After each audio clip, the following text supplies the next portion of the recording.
You're listening to the Good Advice Softball Podcast. I'm Dan Blewett, and on this show, you'll learn how to help the softball player in your life sharpen her skills, improve her mindset, and find new confidence through softball.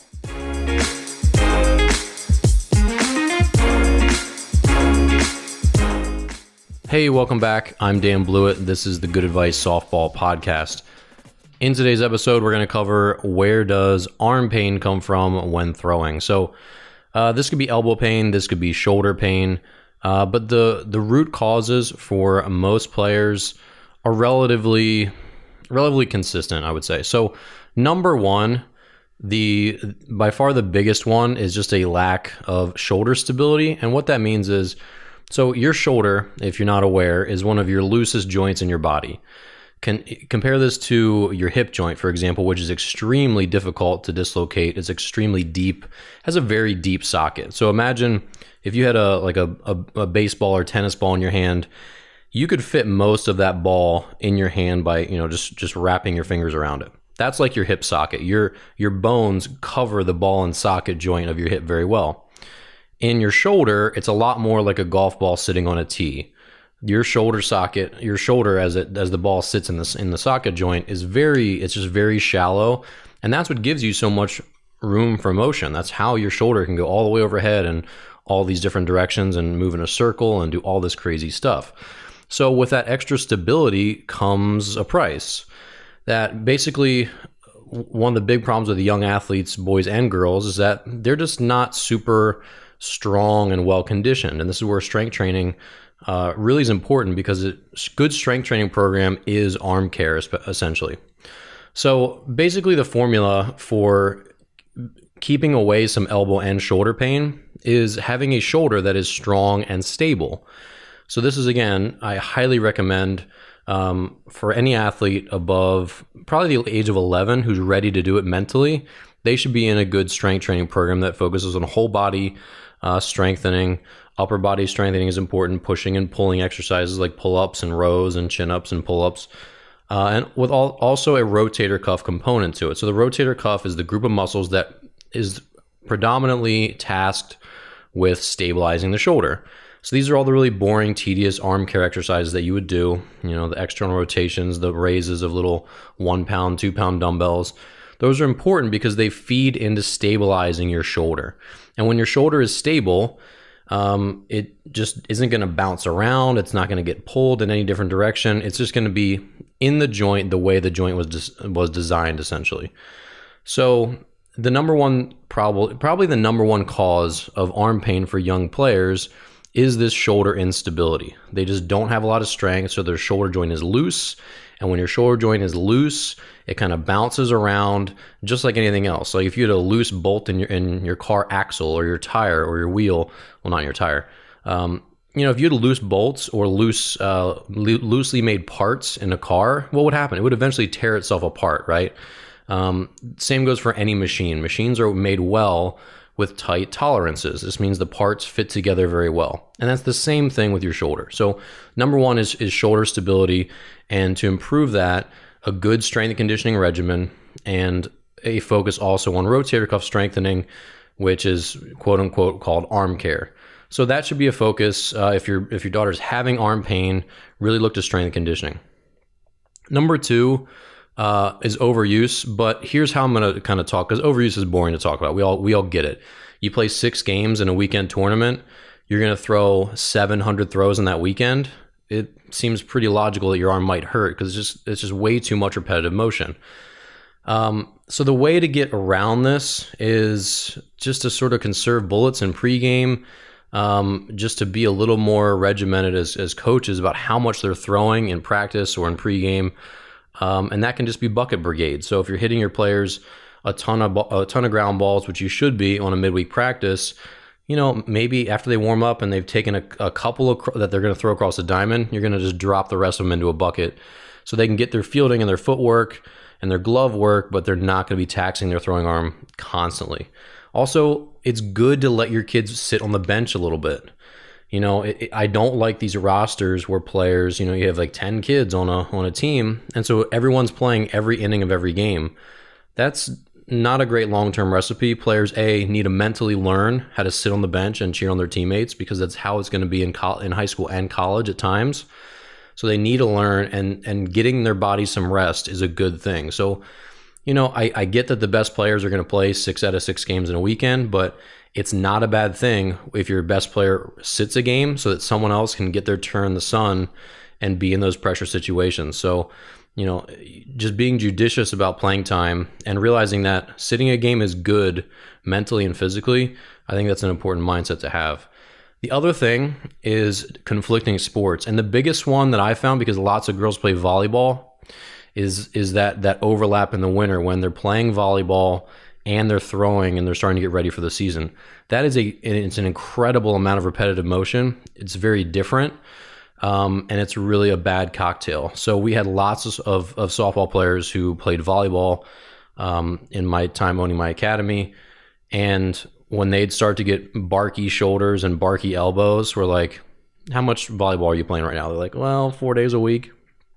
Exactly, right? How would their arm not hurt when they're playing volleyball and whacking volleyballs overhead, 100, 200 reps a night sometimes? It can be crazy with some of these really good competitive clubs that practice.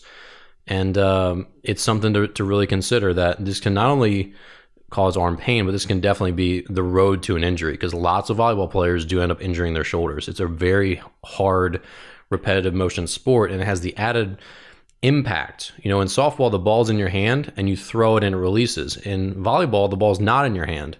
You whip your arm through and then you smack it. So that collision is very different. It's very unique. And it's just putting a lot of stress on the shoulder when you're trying to do both at the same time. So be careful with that. Volleyball and softball can be a tough mix on the throwing arm. With elbow pain, it's typically coming from the shoulder, and this is something that you learn in baseball. When your shoulder is not doing well, and this comes back to your training, being in shape, having a strong, stable shoulder, so that's shoulder stability. When your arm is not in good shape, the pain sort of flows down the rest of the chain. And so your elbow is down the chain from your shoulder. So if your shoulder is just getting worn out because it's not in good shape, you don't have an arm care regimen, you don't have a good strength and conditioning regimen, and you're really overused, your elbow pain is often a result of your shoulder being so worn out that your mechanics start to change for the worse as you get tired, and then more stress gets put on the elbow.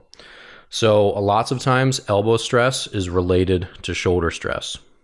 The other thing with elbow pain is that girls don't really throw hard enough to tear their UCL like baseball players do. I mean, that's essentially a fact. Football players don't typically tear their UCL, which is the ulnar collateral ligament, which is in your elbow, which is the ligament that controls your arm as it goes back. It kind of is the limiter, not letting it just fly off. And so that UCL is subject to lots of stress, and that's what baseball pitchers get when they tear it over time. So it's called Tommy John surgery, and I've had it myself. So the elbow stress is highly correlated with velocity. So having the lighter ball and the bigger, stronger men, they can throw that thing, up to 100 miles per hour. So they're putting a lot more stress through the UCL. But softball players, because of the bigger, heavy ball, they're lesser strength in general. The hardest throwing softball players in the world might get up to 75 miles per hour across the diamond, and that's extremely rare. So the forces are just lower, but elbow pain is still pretty prevalent. So this is going to be mechanical. It's also going to come from the shoulder, as I just discussed. But elbow pain it's not directly tied to any given mechanic. So I know some players say, hey, when I throw sidearm, I have elbow pain. It's not necessarily because you're throwing sidearm. And you can see this just in practice. All baseball infielders throw sidearm almost all the time. And they're some of the healthiest throwers on the field. They're much healthier than pitchers and much healthier than outfielders. And I think the varied arm angles help. It just depends on your mechanics. So I wouldn't demonize, and this is the big takeaway with this part, I wouldn't demonize throwing from sidearm or throwing overhand. I would just look at the entire set of mechanics as a whole. Because typically if you have elbow pain throwing from sidearm, it's because your mechanics throwing the ball sidearm are poor. Whether your front shoulder's opening up too soon, your hips are opening up too soon, or your elbow's really dipping, whatever it is, bad mechanics are going to be at fault, not the given arm slot.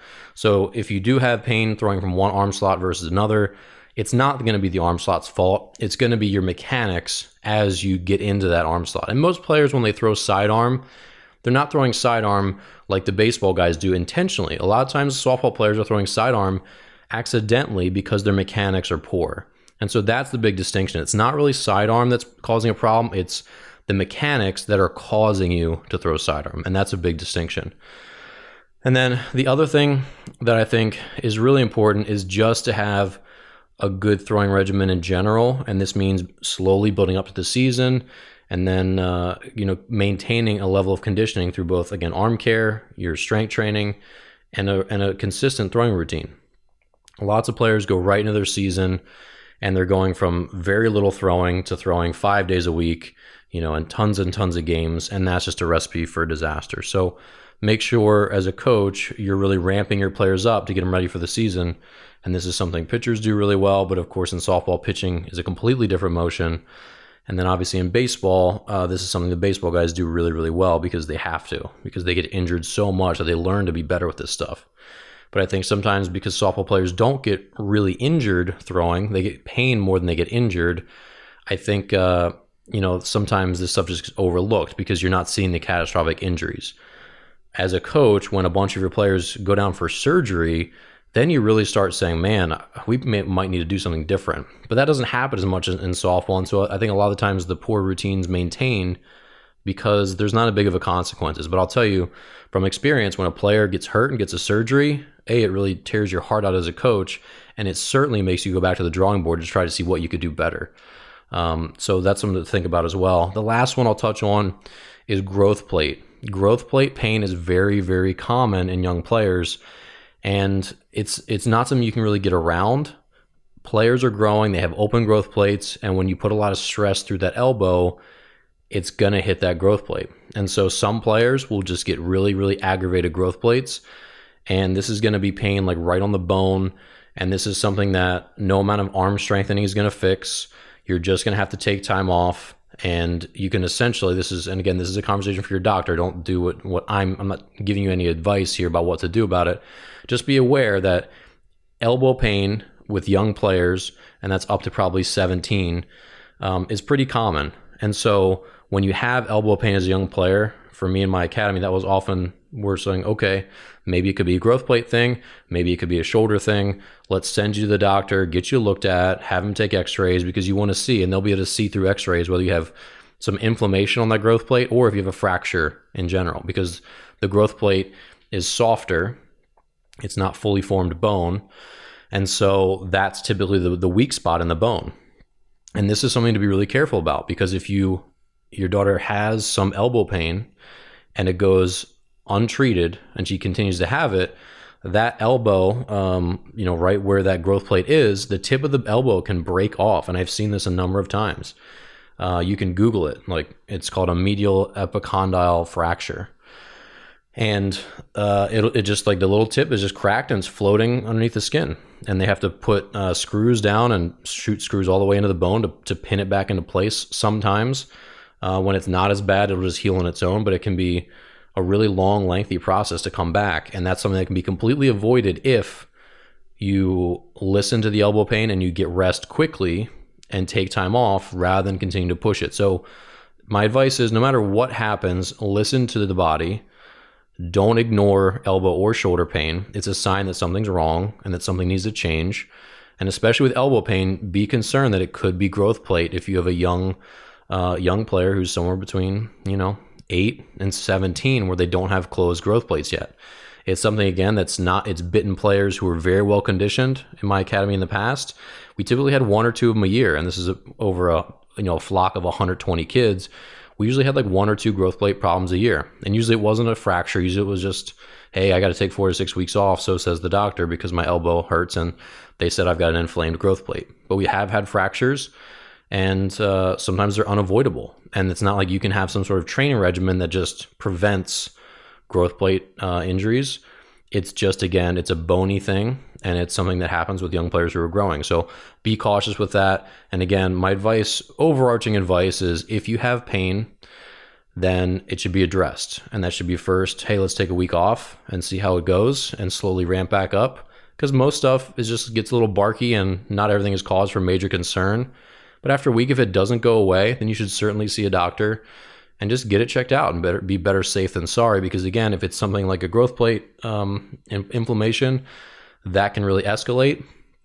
And with any of these injuries, something that could be wiped away with a week or two of rest quickly becomes a 4 to 6 weeks of rest thing, and then a 4 to 6 week ramp up to get back into shape, and that's your whole season gone. So be really careful when it comes to arm pain.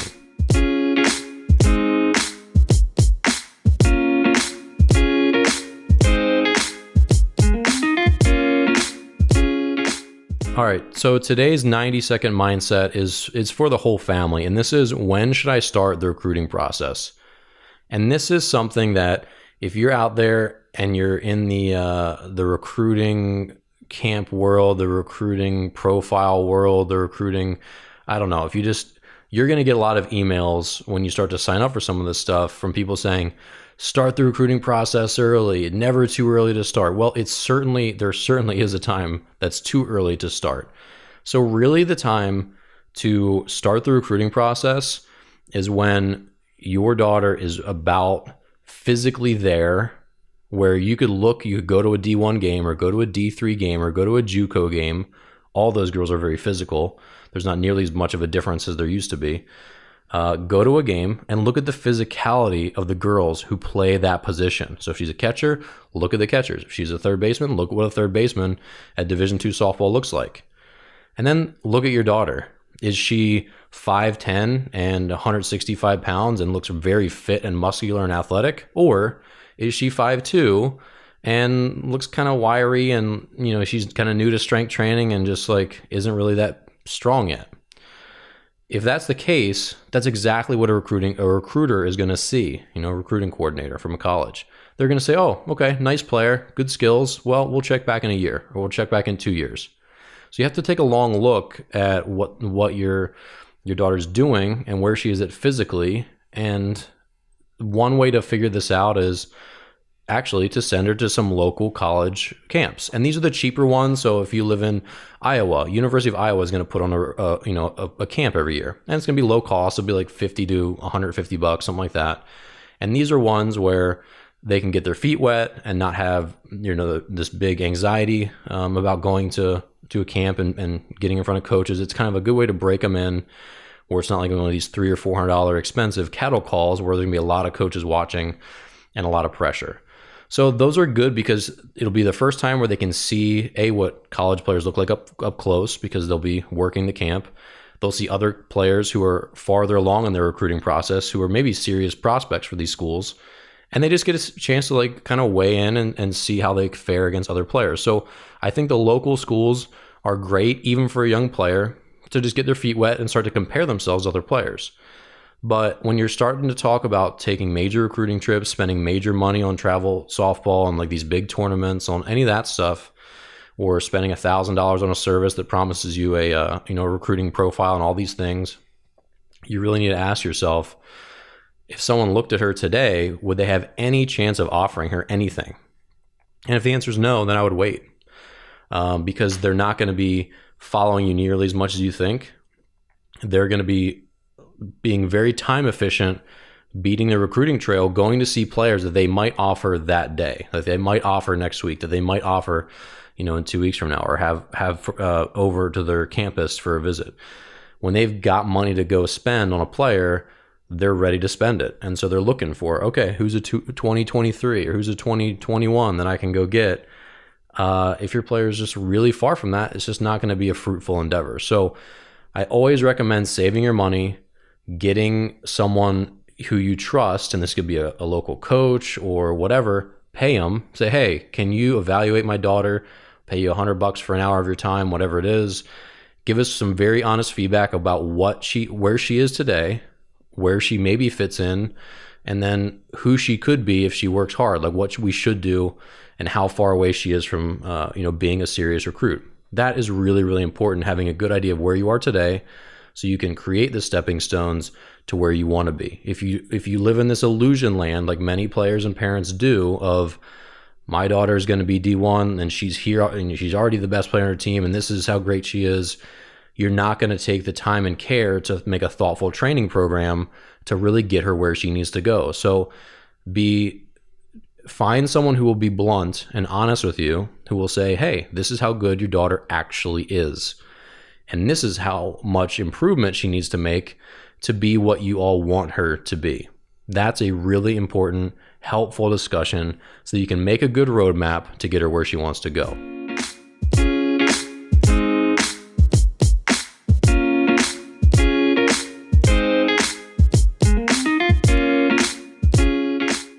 All right, so today's question, I did not get a voice question, so I'm very sad about this, but I did get an email question a while back that I wanted to answer.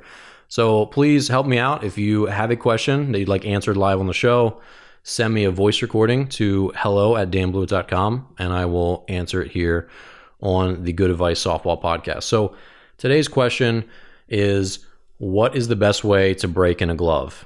And so this is, I think, really important because let's cover two quick things here. Number one, finding the right fit glove is a really important thing. So if you're an outfielder, you should definitely have an outfielder's mitt. And that seems super obvious and boring advice, but I can't tell you how many times on both the baseball and softball side, outfielders have an infielder's glove. Infielders have an infielder's glove. They just don't have the right tool for the job. So I think it's a worthwhile investment, especially if you are as an outfielder, that you should have an outfielder's mitt that's a little bit probably longer fingered. And that's going to be important from, flagging down a ball deep into the hole or deep into the gap where she's going to be outstretched. That extra little bit of reach makes a really big difference. It also makes a really big difference on a diving play. It just keeps it in there a little bit better. I know softball gloves are big in general, but you want to find something that's well suited for the positions that she plays. This can really make a difference. As far as breaking in gloves, what you don't really want to do is, if you've paid a lot of money for a nice expensive mitt, and that's probably in the $200 and up range, they're going to come with harder leather. It's going to be stiffer. And that's a good thing because it's going to hold its shape once you finally break it in. So what you really don't want to do is put it in one of those ovens where, they're going to steam it, because what that does is it basically just makes that stiff, firm, good leather into soft leather, which is always $100 cheaper, $150 cheaper. You basically pay for the stiffness and the quality of the leather.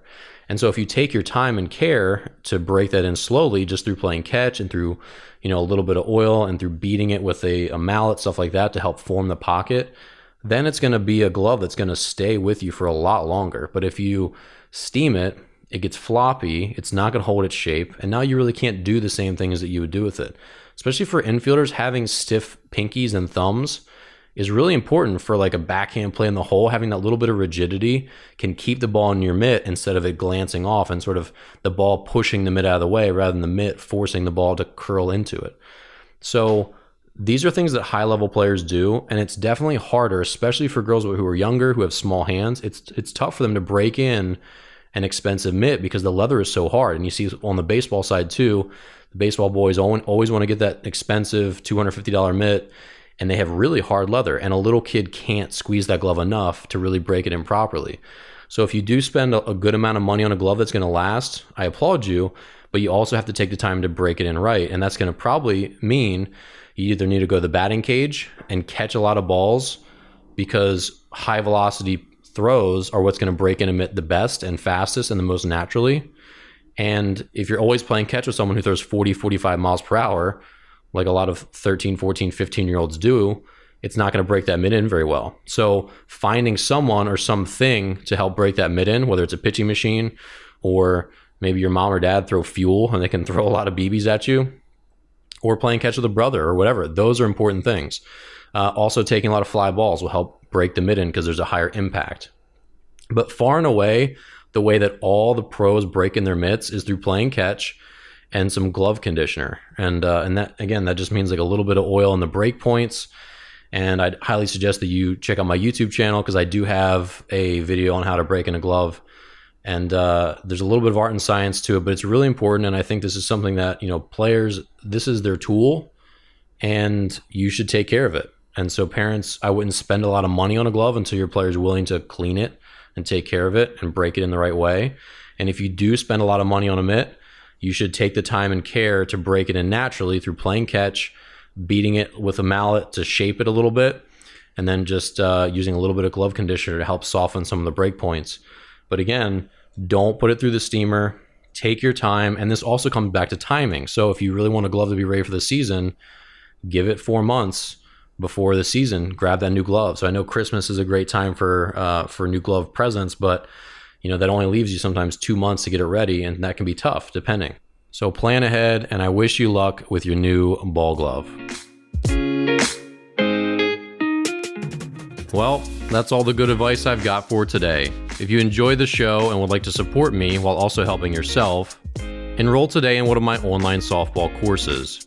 My She's Got a Cannon throwing courses come with pricing plans for any budget, and my Resolute Athlete Mental Skills course will help your daughter or team build the mindset of a champion. Enroll in any of my courses through the links in the show notes and save 20% with code GOODADVICE just for being a listener. Be sure to subscribe to my weekly email list where you'll get updates on all my new videos and episodes. Nearly 4,000 people get my emails, and you should too. Sign up through the link in the show notes. Lastly, who do you know who can use some good advice? Please share this podcast with a friend, subscribe on iTunes, Spotify, or wherever you listen to podcasts, and subscribe to my Snap Softball YouTube channel, where you'll find this podcast and hundreds of softball instructional videos. Back when I was a player, I was always thankful for good coaches and good advice. I'm Dan Blewett, and I'll see you next time.